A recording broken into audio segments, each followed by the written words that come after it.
Hello everyone, I'm Overhaul, and today I'm reviewing One Piece chapter 351 titled Usopp Mask. And in case you're wondering, yes, that is the title. And it's not a joke. But anyways, I'll explain it later. Let's go into this chapter. We start this chapter with how it ended in the last chapter, with Sanjay staring down page 1 with his raid suit container, getting ready to use it. Now, some people were a bit wondering, why is Sanjay using his raid suit at this time if he hated it so much, and as soon as he found that, he wanted to throw it aside of the Sunny? Well, it turned out that the reason why he's going to use it is because he's gonna be taking his pride, his hatred towards the Germa, and putting it away for now because, well, they're facing a Yonko, and those raid suits do give you a power boost, and it's not like me wearing that automatically says I'm a part of the Germa. So yeah, that's mostly why Sanjay wants to put it on, because, you know, it gives a power boost and there is nothing really going to happen if he wears it. So yeah. Now, here's the thing. Of the only characters there, only Law knows what the raid suit is, what Sanjay is planning. So when someone like Page 1 that may or may not come from the North Blue, but he most likely doesn't, or at least it's been very long away, who really cares? There's like multiple explanations why he could be coming from the North Blue and not know about the Germa. He sees that, he means, what you gonna do with that?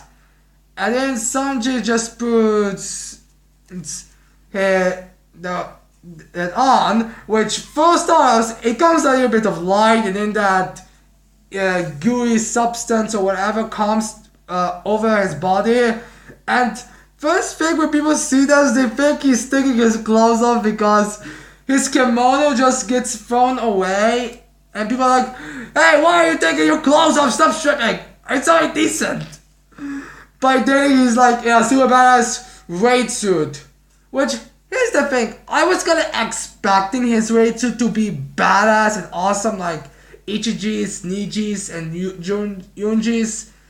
Because, well, let's really look at this from a logical standpoint. Why would Germa make a raid suit that's a functioning raid suit for Sanjay if it was going to be something ridiculous like a ballerina outfit or saying it's something very stupid? Why would they put their effort and resources and making that if it's just going to be for a joke? So it makes sense for why Sanji's raid suit is Niji's, Junji's, and Ichiji's type and not something like Reiju's.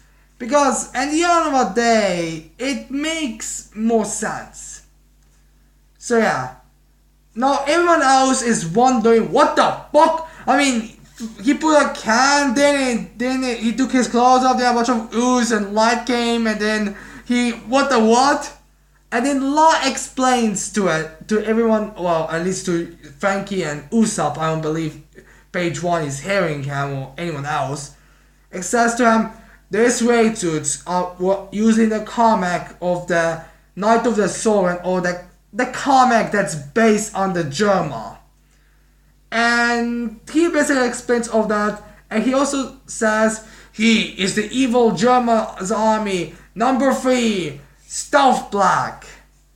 Now some people are also theorizing that his suit is going to be yellow because, you know, the whole color scheme, but if I'm being honest, black makes more sense than yellow.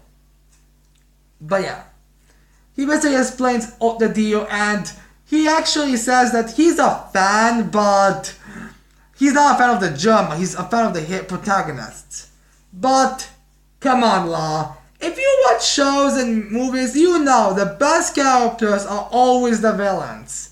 I mean, yeah, heroes can be good, and in some cases,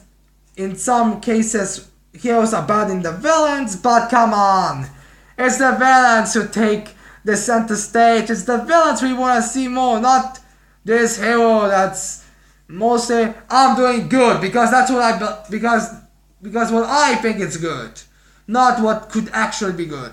You know, that kind of stuff. So yeah. Law explains a little bit, and then Sanji's like, alright, let's see, and then tests his suit basically out.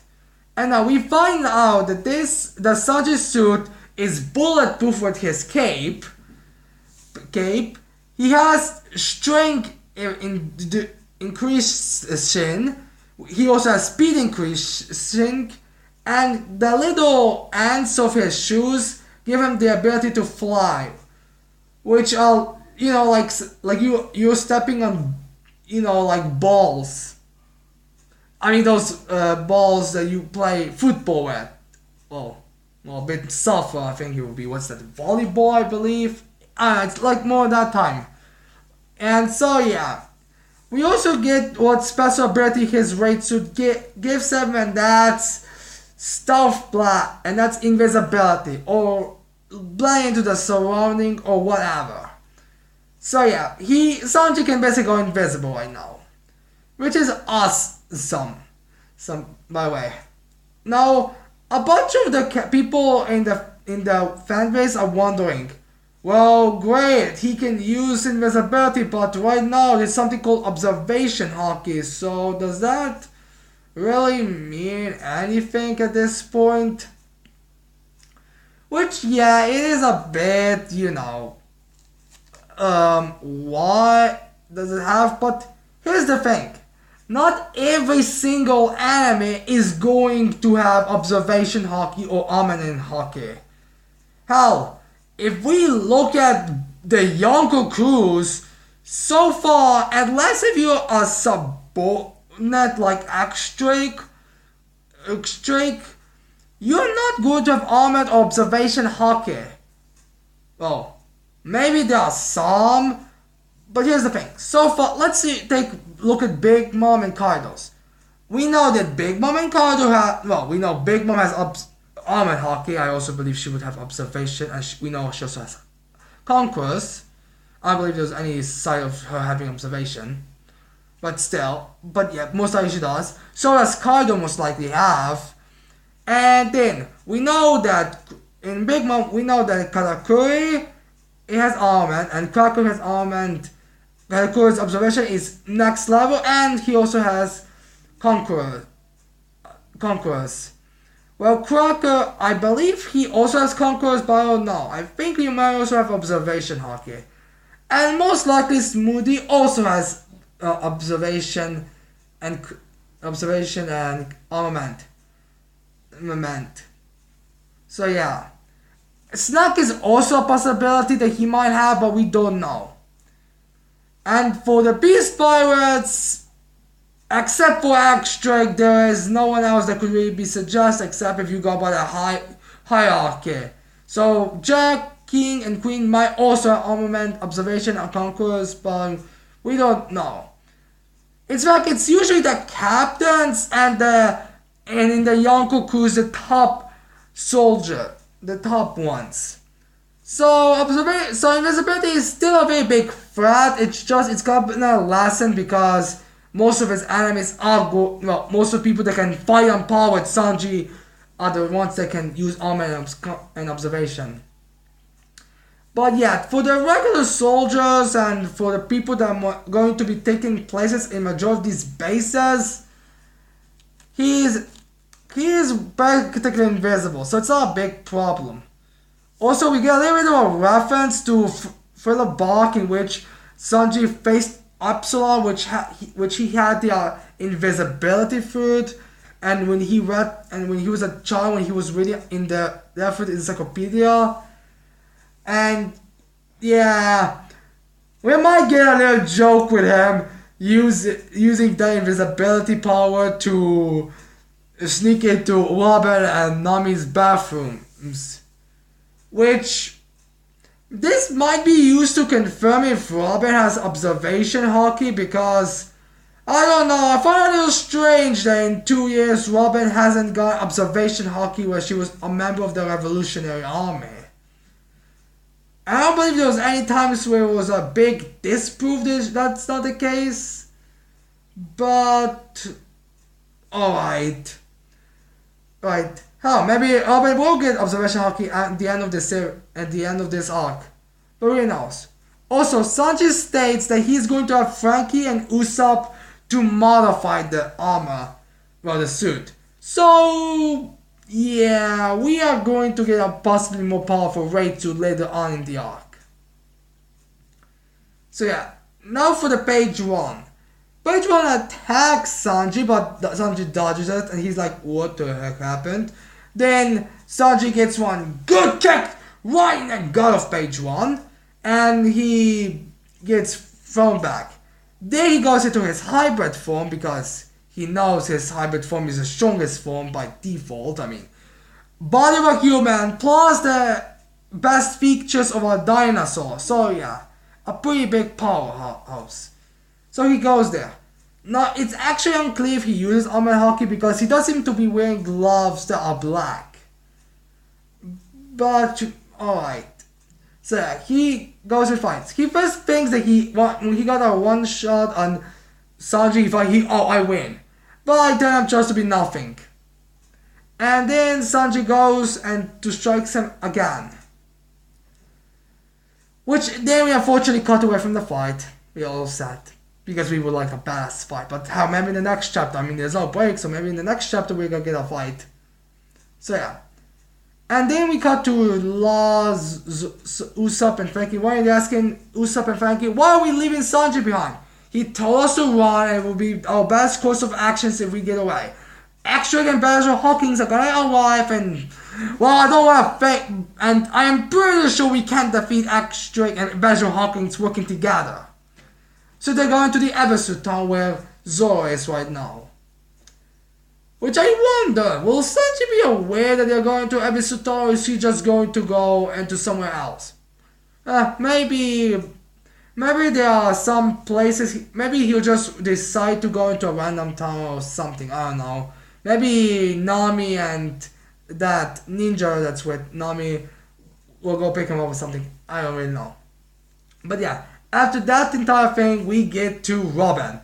To the Shogun's castle where we see Orochi dancing. He's super intimidating, as you can imagine. Not really. But yeah, Robin is there. She's looking to find something about the poneglyphs and most likely trying to find how they made and if there's anything.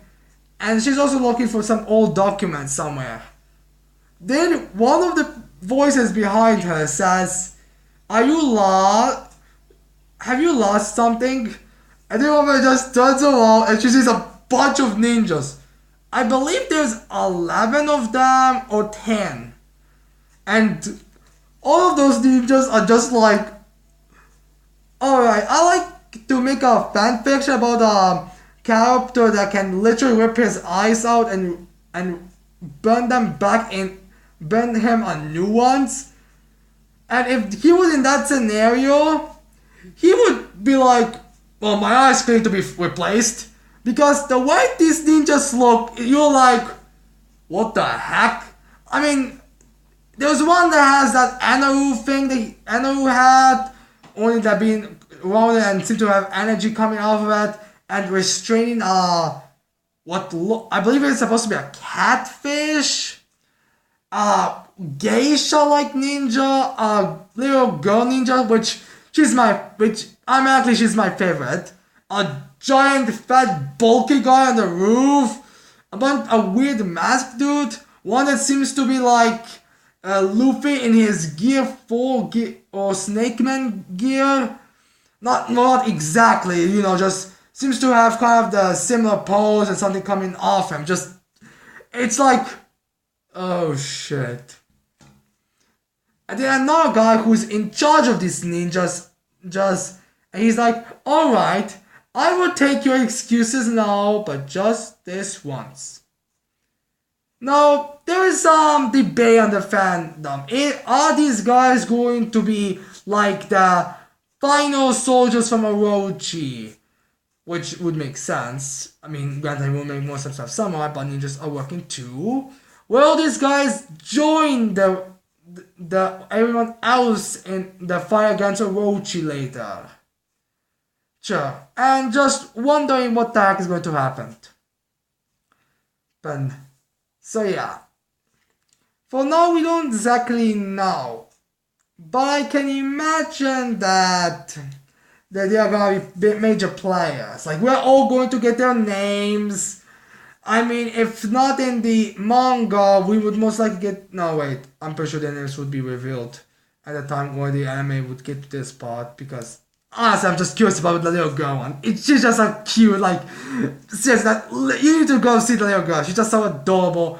She's just. I don't know why. I just like whenever they make these little girl villain characters, they're just so adorable.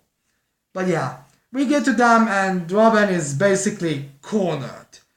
Now, would Ron be able to beat all of these characters? Possibly. But most likely not, because I would like to imagine that, if you put 10 of the strongest ninjas in the world and someone that's in charge of them, they would be strong enough to take down Robin, but I just hope we get more of them, especially the little girl one. Now, so some people wonder how we would how Robin get away with this, because she's cool with ninjas, and I'm pretty sure that if they come and explain everything, Ochi would kill Robin. But who knows? Maybe Robin will be like, I went to the bathroom, then I got lost, and then you appeared. Also, apparently these guys know Robin's from outside. If they mean outside of the castle or outside the Wano country, I don't know, but it's most likely outside the country. So yeah, what's happening, I don't know exactly. Now, my theory is that I would be like, I'm a geisha, what would I possibly want to do? This is my first time here. I went to the bathroom. I got lost when I was returning. Then I just came here, and then in this room I locked myself and tried to see if anyone could hear me. Then you guys thankfully appeared, and now if you excuse me, I would like to go back to entertain Orochi. I can imagine maybe something like that would happen, and he'll be like, alright, if that's the case, then little girl, come here. And then he'll say, her name is blah blah, and she ate the rabbit nomi or something, and she'll be a rabbit. If you're just a random geisha that got lost, which is possible, because I can imagine the Orochi's castle is ginormous, and it has a bunch of rooms, so maybe it's something like that. I'd be like, she will make sure, until we are 100% sure, she will make sure you don't try anything. I don't know, I just want that little girl to be in. I can imagine they will be doing something like that if they're not straight allies of the revolutionary. And now after the whole little Robin thing, we cut to Momo training and Chopper 2, where they spot a giant human that's a female. No, who could this giant female human be? Well, Big Mom, obviously. She crashed land to the island, and she is she's asleep right now. And unfortunately, only Chopper is aware, and there's a bunch of things that we discuss. And people are wondering. And they're wondering, this thing is a she?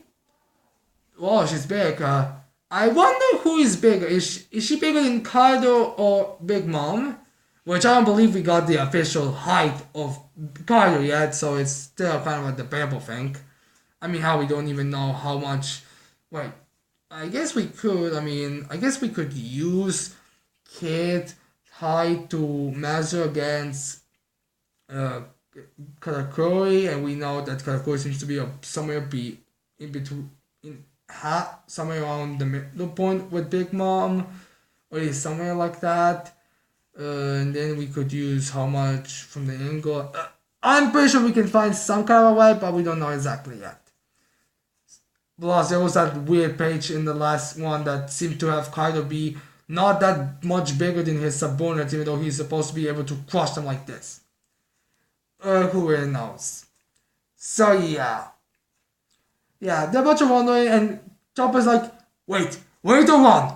We need to get out of here! I mean, if she wakes up and she sees us, we're doomed! I mean, she came from Totland! Basically, they're super worried. The Big Mom starts to wake up, and they're like, oh, now we're doomed! And she's like, who am I? Which means we have a memory loss type.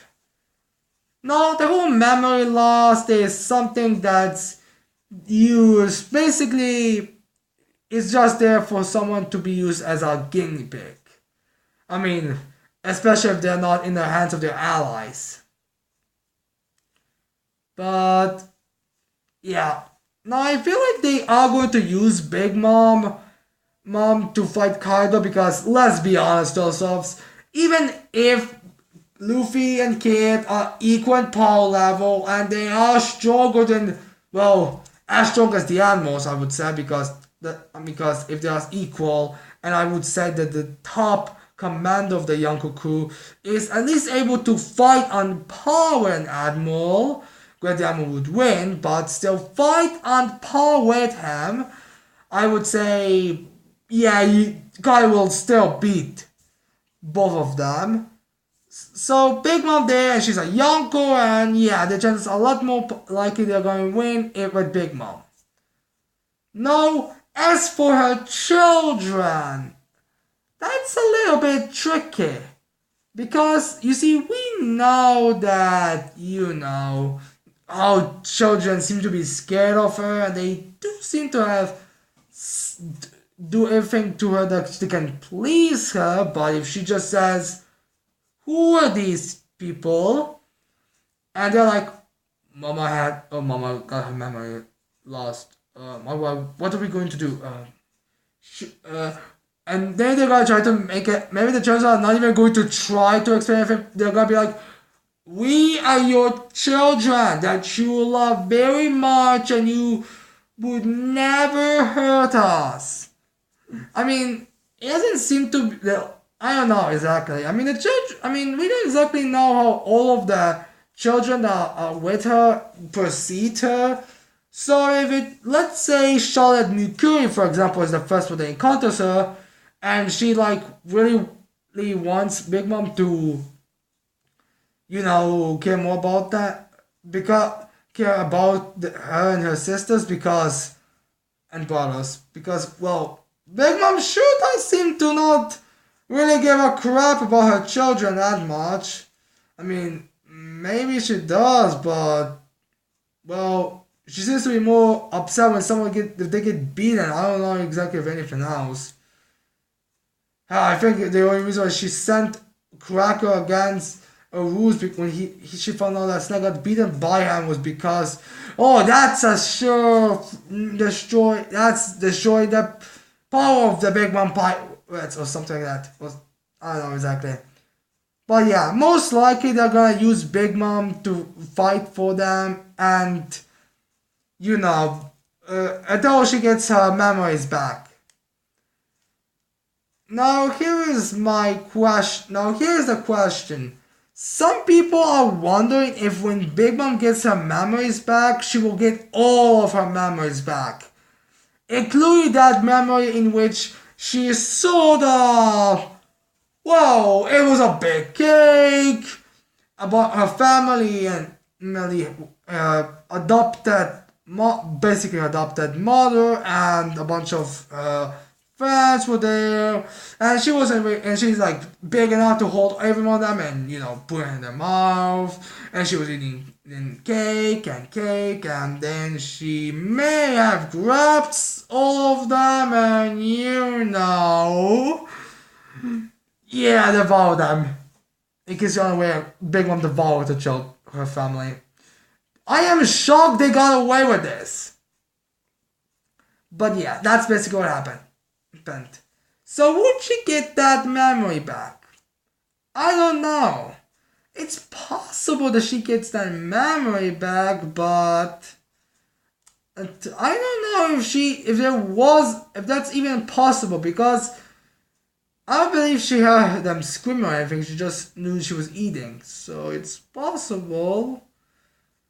But who knows really? Now, anyways, I hope you liked this video chapter review, and I hope you're gonna leave a like and subscribe to my channel for more videos in the future. And that's it. I cannot wait to see all of you people next time. Bye.